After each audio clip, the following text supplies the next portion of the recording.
Luke Cage is here, Marvel Studios' third Netflix series after the success of both seasons of Daredevil as well as Jessica Jones. Each series has worked hard to carve out its own little world while still being able to commingle with the other existing characters that keep coming in. Now, Daredevil prides itself on its fight choreography and religious ties, as well as making Hell's Kitchen one of the most layered characters on the show.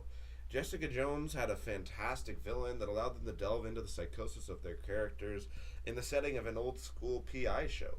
And Luke Cage is no different as it firmly cements itself in this noir feeling throwback that delves into the city and the people of Harlem. And Luke Cage really is the story of Harlem. It's so thickly mixed in with all the characters and history, and the well-being of the city is always in the center stage throughout the 13 episodes. And by the way, can we cut it down from 13? I mean, once again, I felt there was some stretching out and some fat that we just didn't need that kind of diminished the story as a whole. A slim 8 or 10 episode season would give us all the time we need without allowing for some of the pacing around and distractions to get us to 13 episodes. But anyways, I found Luke Cage to be entirely gripping and enjoyable. The show itself, much like Jessica Jones, is only partially about the superhero side of everything, but is usually more focused on the minds of the characters and the relationships they affect with the people around them in the city that they live for. The noir story focuses on Luke Cage and his struggle to fight back against Cornell Cottonmouth Stokes, a great villain name by the way, and his crime circle. Stokes slowly becomes more and more unhinged in his desire to destroy Luke, even as the task seems more and more unachievable. He even goes as far as to cartoonishly fire a rocket into a little old lady's storefront and laugh in glee while he does it. This seems like an appropriate time to relish in Mahershala Ali's scene-chewing performance as the latest in the line of fantastic TV villains for Marvel. Now, if only they could transfer that over to the big screen.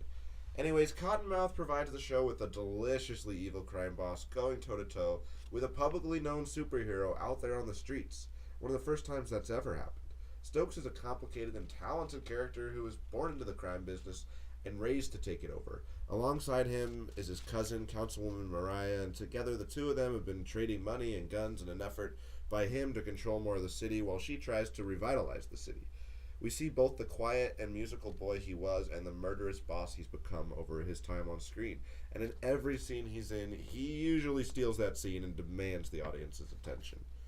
That is until he's killed off at the halfway point of the story in order to switch him out for some other rather similar villain and take the second half in a slightly different direction. Now, while Stokes' death is definitely surprising and well done, especially considering he was murdered by his own cousin, not even Luke, which is kind of messed up, and right after we'd finally learned his full backstory, but before he reached his ultimate confrontation with Luke Cage. One of the most intriguing moments that the show could have done, but now is clearly never gonna get to. Luckily for the show, they aren't thin on great villains, and Shades as well as Mariah both did a pretty good job of picking up that slack. But it's Diamondback, who turns out to be Luke's half-brother, the new boss of the city, who steals the limelight for the second half of the season. Diamondback is true to his name and personifies that snake-like charm and sinister feel right onto the screen. Although he is a completely different animal from Stokes, his energy feels at place and at odds with Cage. It's just unfortunate that he and Stokes didn't get the chance to share the screen much, or at all, but he fits in well enough and also has some standout moments of his own, even if his plans aren't always the most forward-thinking for his whole crew. That was a problem with Stokes as well, though. He was on his way down because he was letting Cage get to him, and it started affecting his work as he displayed when he lost his cool and on his paid-off cop scarf and ended up murdering him and bringing down his entire enterprise. A villain just kind of going crazy near the end? Now that sounds more like the MCU's villains. But that's enough about the baddies. Let's talk Harlem's Captain America himself, Luke Cage. Carl Lucas? Depends how you ask. But Luke is also a commanding and imposing screen presence. Simply from his stature alone, he draws the eye, but add to that his chilling voice and calm demeanor, and Luke Cage really could be mistaken for Steve Rogers himself, especially in regards to his steely grip on morality and all things right in the world. And yet he's also the man who went to prison. Although it appears he was set up by Diamondback, and once he obtained his superpowers through some weird acid tub explosion, he did break out of the big house, an escape that made way for a fun blast from the past. So technically, he is a wanted man. And if they knew his real name, that is, he'd be back in prison. After his mentor and friend Pop is shot up at his own shop, Luke steps up to the plate to start using his bulletproof abilities to help the people of Harlem.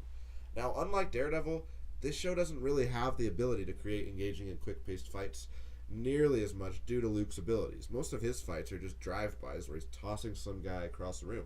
And yes, some of the super strength stuff is a bit campy and silly looking, but that's a big reason why the show smartly kept a lot of that stuff to a minimum and focused on the underlying story instead. One of the most important ideas that the show is draping itself in is the idea that in a world of gods with hammers and friggin' hulks, who would have thought a hero would look like Cage does? Just a black guy in a hoodie. That really is Luke Cage's biggest expansion into the Marvel Universe. Marvel's African American community is finally being well represented and shown in a positive light that it should be, and it's lacked that for some time now. There's finally a fantastic role model, and you see the ripple effect just through the show that the bullet hole hoodies become kind of a calling card for the black community and the strength that they have. And along for the ride with Cage is Rosario Dawson's night nurse. She truly is Marvel Netflix Universe's Nick Fury, but without all the great perks like those sweet flying aircraft carriers.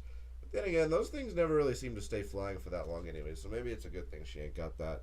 She's back and rearing to make a change after she quit her job at the hospital since they were just going to cover up that ninja attack that happened there. Yeah, just a casual ninja attack reference. We really are in the golden age of comic book TV, aren't we? She ends up coming back to Harlem and fighting another super friend. Because, Rosario Dawson is the human superpower detector.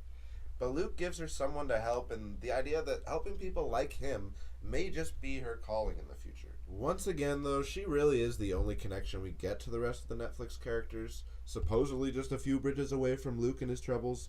We do get a little blurb of support from Trish's radio show, and a crossover in the form of one of Cottonmouth's henchmen showing up multiple times in Hell's Kitchen and now Harlem, but no cameos from Jessica herself or Matt Murdock. Although it does sound like Murdock might be representing Luke in the future, mentions are still all we got. Although I will say that the connection to the whole MCU did feel a lot stronger, with the addition of the street peddlers who deal in superpower incidents and just a general feeling that these characters actually do live in a world with these other people who can do these incredible things. And we get a lot more of everyday people voice not just their opinions, but their fears about the world they live in. And that's much more than a newspaper and a wall can ever do. Once again, Netflix has delivered a rich and detailed community and focused its show around a number of compelling and fascinating characters on both sides of the battle. But once again, the wheels did start to wobble about halfway through when they lost Cornell, and by the end there may have been a flat or two. Like I mentioned, it's possible condensing the seasons could do wonders for these problems, but despite the direction the show chose to head in, there's no doubt that the way the final confrontation went down is a great example of how they finished strong. Of course, it all starts out in Pop's shop again before Diamond Head arrives with some kind of bulletproof spandex uniform and his silly-ass helmet. It really felt out of place, but it's not long before their brawl spills out onto the streets of Harlem, just where this story should end, and as the people of the city cheer him on, Luke has one last battle with his brother. But at the end of the first season, that sneaky Mariah is slid out of hold and back to running the late Cornell's club in Harlem alongside Shades, who felt like the most underrated player on the show, as he always brought gravitas and menace to his work, but simply wasn't really given any huge moments that could have sent him over the top. One of the most engaging sequences that this show uses multiple times is its interlacing of the jazzy songs being played live at Cornell's club, alongside some impressive action sequences that together end up working just beautifully. And music is clearly an important aspect, not just of Harlem or the show itself, but also of Cornell Stokes himself. His sense of self, we see him as a child, he was practically a prodigy before he was pulled into this life of crime, and we get to see his softer side through these slow ballads that he plays throughout the show. And just like music is used incredibly well, so too are the truly innovative shots used in every episode, and a large amount of almost fisheye feeling effects on some shots that really draw you into the world even more. And that fisheye feeling is usually due to the use of these close-up, symmetrical shots, almost out of a Wes Anderson movie, right on the actors that holds on them from afar and allows them to fill the shot entirely over time. Now, all of the characters, the setting, the relationships, and the paddles, they come together to form this illustrious canvas that spreads across the whole city. It makes you feel like you're on the corner of these streets throughout the series. Marvel has delivered another hit to add to its Netflix catalog, and this series may be the most personal and grounded of them all, despite having the most silly power set of the three heroes we have so far. But they pulled it off and created such a detailed environment just around the corner from another tapestry named Hell's Kitchen. Now the next step is simply to get all these folks together a bit more often, or at least once, but we'll probably have to wait, I guess. If a number makes you feel better, I'd probably say Luke Cage earned around an 8 out of 10, since for the most part I was completely enthralled by the world I got to see, but unfortunately I felt that some of the talent on the villain's side just wasn't used to its full potential that could have truly set this show in stone as a truly fantastic saga. But as a whole, Luke Cage is a worthy addition to the MCU and does the most of any of these shows for making the MCU feel like the real world and for dealing with how people would actually react to living in a comic book world as well. Thank you so much for watching my review of Luke Cage. What did you guys think of this? Better or worse than the last two Netflix Marvel shows? Is it crazy that none of these heroes have gotten together in a single frame and we're on the 4th season they've made of this stuff? I mean, that's kind of nuts. Sure, Luke Cage got a little bit of time in Jessica Jones, but he wasn't even fully formed Luke Cage yet. We need more is all I'm saying. I thought this was a great show, though.